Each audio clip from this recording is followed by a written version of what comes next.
Hi, maybe you saw it, maybe you didn't. If you didn't, I encourage you to go back and have a look. But in my previous blog post, I started exploring this notion of leadership skills. What does it take to become a good leader? This is something that has been written about and explored by hundreds before me, but it's still something that comes up the whole time. I get so many questions around it. And in my previous blog post, I explored the notion of followership. And today, I'd like to explore the notion of awareness and how you come across, being aware about how you come across to other people. And in order to explore that, we need a very simple model, a tool. You know, all consultants and coaches and trainers, they love their models. And this model is really simple because it looks like this.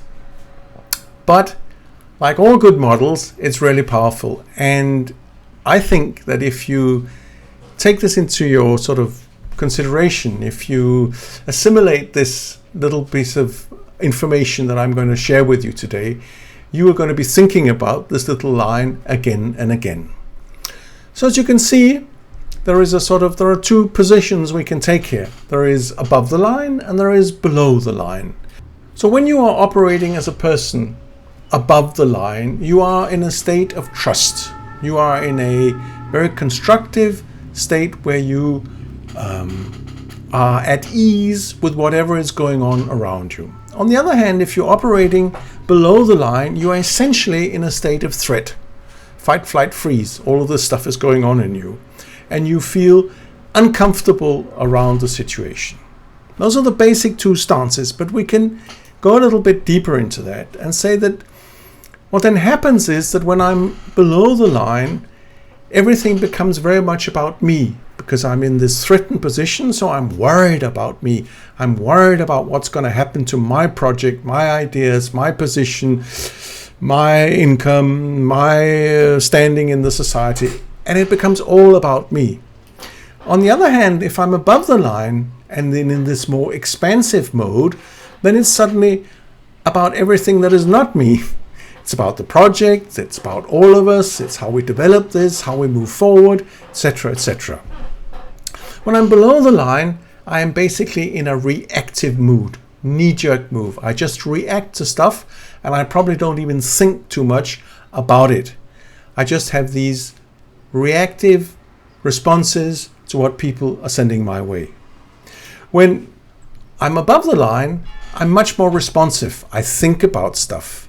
I weigh my words a little bit more carefully.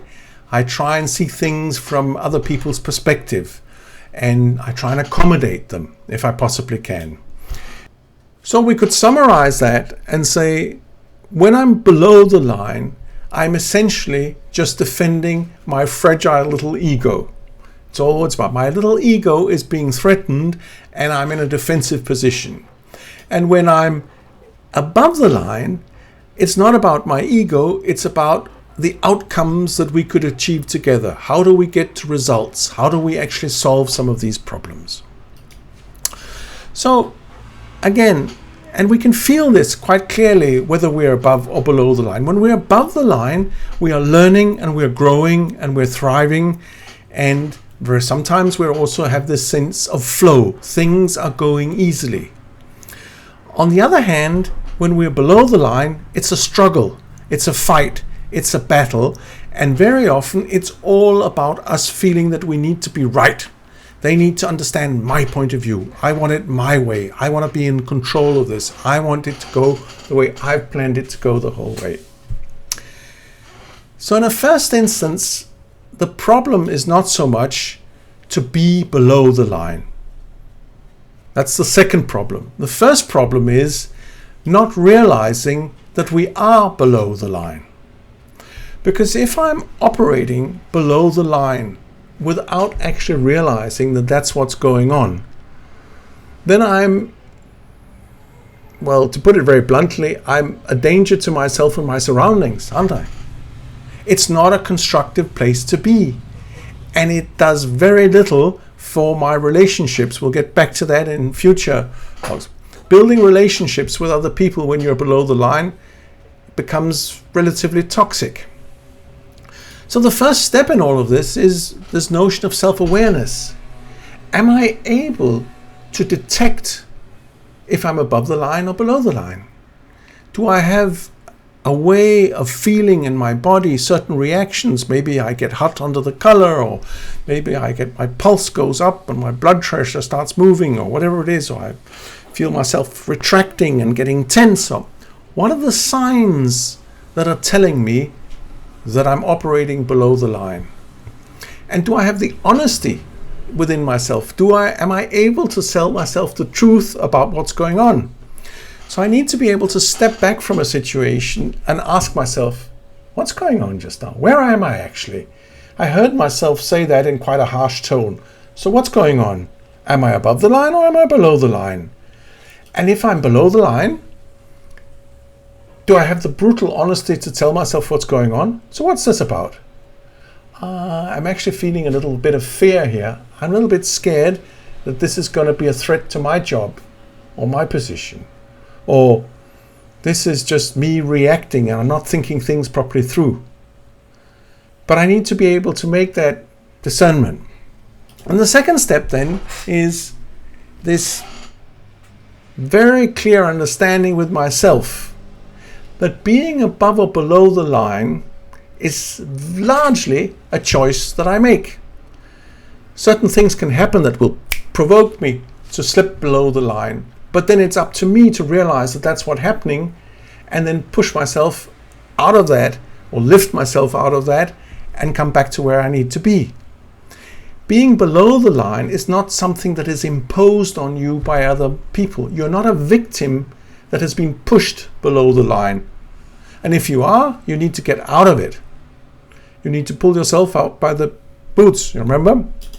So I can choose to make this shift. I can choose to make a shift between being closed and moving to open. I can move between being defensive to being curious. I can choose to stop being so reactive and become much more responsive. Essentially, I can choose to stop the drama and start creating valuable solutions around me. I can stop wanting to be right and instead saying to myself, I want to learn.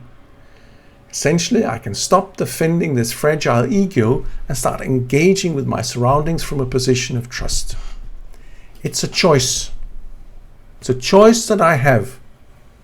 But I can't choose if I'm not aware of what's happening. If I don't notice, if I'm just in zombie mode, if I'm on autopilot, I'm rushing through my day in my doing mode, fixing things on my checklist, reacting to everything around me, there's not much awareness, is there? That's a catastrophe. It's really a catastrophe. So we're going to be exploring this a little bit further in some future blog posts that I'm going to put. What does it take to cultivate some more awareness? How do I become more aware of what's going on? And how do I make these shifts? What actually goes on below the line? Because I've given you a few hints, but to be honest, it's quite a swamp there. I mean, drama triangles, all sorts of nonsense going on there. And we need to be able to identify these things and flag them with ourselves, and this is what's going on. This is the game I'm playing with myself just now. And then we need to start thinking about other situations where we actually push our colleagues into a state of being below the line. And what does that do to them? What actually happens if most of us during the day are all operating below the line? What kind of a company culture do you think that creates? Oh, you can't imagine that. Oh, yes, you can. Because a lot of us have experienced that from one time or another in organizations. And it's not much fun. It's toxic. It's really toxic. So before we explore all of this in future blog posts, do me a favor. Start noticing where you are. Are you above the line or are you below the line? Just stop a couple of times every day and ask yourself that question. And a final thought that I'd like to leave you with. What do you think the impact is on your surroundings when you are below the line? What does it do to other people? What's it do to your colleagues? What's it do to the people that report to you? What's it do to your family, your kids? It has a huge impact on other people when we operate from below the line. And it's generally just toxic. I look forward to exploring this fascinating subject with you some more in future blog posts. I'll see you then. Bye bye for now.